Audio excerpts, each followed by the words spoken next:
J'ai rencontré mon meilleur ami en primaire. On avait amené tous les deux nos Game Boy à l'école. Un jour, on s'était assis ensemble à la pause déjeuner, quand on avait remarqué quelque chose en commun. J'avais Pokémon bleu avec un Florizard. Il avait Pokémon rouge et un Dracofeu. Lui et moi, on combattait quand on pouvait et on est devenus super potes. Les années passèrent, on continuait à jouer à Pokémon, même jusqu'au collège. Par toutes les versions et générations de Pokémon où nous sommes passés, on ne s'en lassait jamais. Alors qu'on allait vers le lycée, nous avions dû partir chacun d'un côté. On n'a pas pu trop se parler après ça. Nos vies étaient occupées par les études. Je ne pensais pas retrouver l'amitié que nous avions eue. Puis, Pokémon Diamant et Perle sont sortis en 2007 et nous avions retrouvé notre point commun. Quelques semaines après la sortie, nous nous combattions et parlions comme au bon vieux temps, grâce au Wi-Fi. Mon ami m'a dit qu'il prévoyait rejouer à sa version rouge dans peu. Comme c'était il y a 3 mois après la sortie de DP, on n'a pas pu jouer autant qu'avant. Je lui ai demandé pourquoi il voulait rejouer avec cette cartouche poussiéreuse, et il m'a répondu, je ne sais pas, peut-être que je trouverai quelque chose que personne n'a encore vu. Malgré ma non-envie de rejouer bleu avec lui, il joua tout de même sa version rouge. Après avoir commencé son voyage, je ne lui ai plus parlé.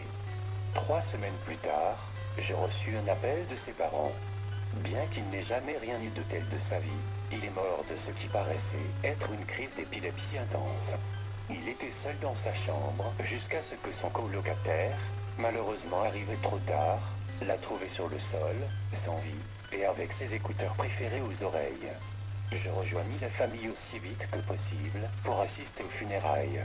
Son coloc, qui comptait venir aussi, m'a informé que, quelques jours avant l'incident, mon ami avait développé une obsession pour l'avant-ville et sa musique. Mon ami voulait devenir ingénieur du son après les études et disposait déjà d'une grande variété de matériel. Il avait toujours été capable de reconnaître des sons que je ne pouvais pas reconnaître. Quand il a redécouvert l'avant-ville, il a ripé l'audio sur son ordi et a commencé des expérimentations.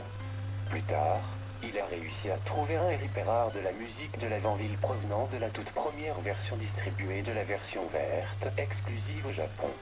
Sans se référer à la version japonaise, il a dit au colloque que les fréquences de la musique sont différentes, elles se mélangent d'une certaine manière. Mais il manque quelque chose. Je crois que quelque chose d'autre devait se mixer avec, mais il n'a pas pu la trouver sur sa Game Boy. Il était limité en bande passante sonore. J'ai eu la chance de fouiller son ordi portable une dernière fois, alors j'ai regardé ses fichiers récents. Tout en haut, il y avait la vendeur.wav. En plus de quelques photos de nous, je les ai copiées sur ma clé USB. Pris par la tristesse de la perte de mon ami, j'ai ignoré le fichier audio jusqu'à quelques semaines avant d'écrire ceci. J'avais récemment décidé plus ou moins de retracer ces derniers instants. Conduit par mon désir de savoir la cause de sa mort, j'ouvris les propriétés des fichiers audio sans ouvrir le fichier pour l'écouter. Dans les métadatas, il avait écrit « Note binaire, j'ai ajouté les fréquences nécessaires, je sais pourquoi l'avant-ville est si triste et je connais la partie manquante. » Plus étrange, en regardant dans son player audio par défaut, sans écouter le fichier, toujours, et vit le nombre de fois que le fichier a été joué. Une seule fois. J'ai parlé avec un pote qui s'y connaît en audio. Il m'a donné un programme qui analyse l'audio en temps réel et dit que c'est tout ce qu'il pouvait faire. Cette vidéo, c'est l'enregistrement du fichier joué dans ce dit logiciel. À ce jour, je n'ai toujours pas écouté le résultat, car je suis trop émotionnellement torturé par la mort de mon ami, Anthony.